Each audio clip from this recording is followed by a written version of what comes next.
Committee কাজ পাবনা ঐতিহাসিক ঈদগাহ মাঠে অনুষ্ঠিত হবে। মরহুমের জানাজার নামাজে আপনারা শরীক হয়ে মরহুমের রূহের আত্মার মাগফিরাত কামনা করুন ও অশেষ নেকি হাসিল করুন। আসসালামু আলাইকুম ওয়া রাহমাতুল্লাহি ওয়া বারাকাতুহু। আপনারা কেউ চিন্তা করবেন না, আমি ইমাম সাহেবকে ডেকে নিয়ে আসছি। আসসালামু আলাইকুম ওয়া রাহমাতুল্লাহি ওয়া বারাকাতুহু।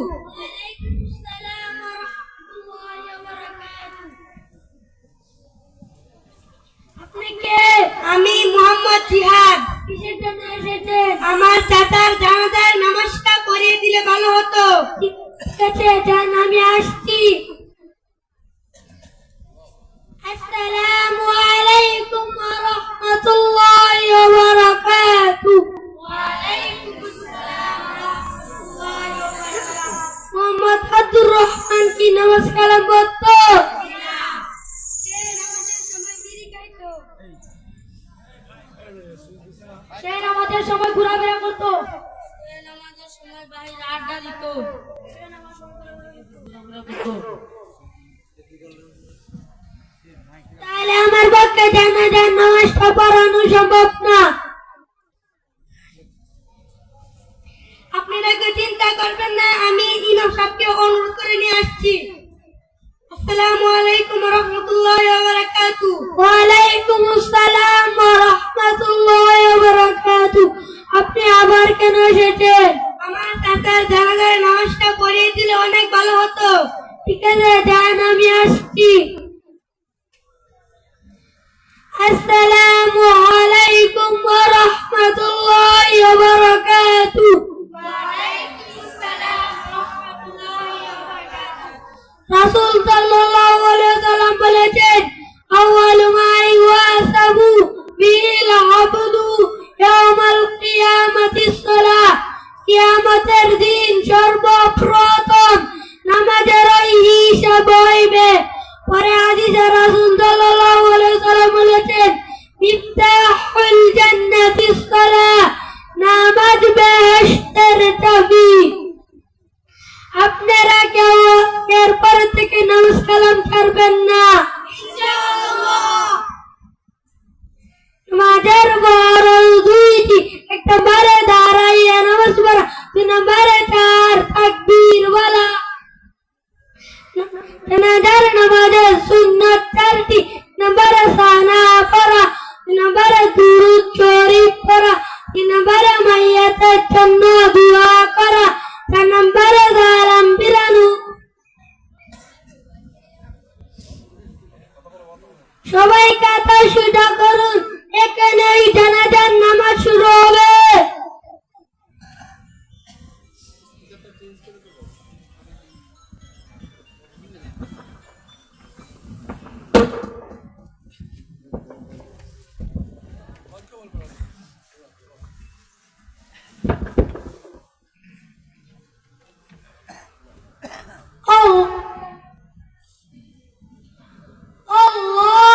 আল্লাহু আকবার। সুবহানাকা আল্লাহুম্মা ওয়া বিহামদিকা।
মাশাআল্লাহ, আলহামদুলিল্লাহ।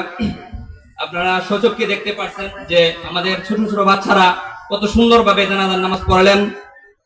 আমাদের অনেক দেখা গেছে যে 50, 60, 70 বছর বয়স হয়ে যায়, কিন্তু আমাদের আত্মীয় স্বজন মা বাবা যখন মারা যায়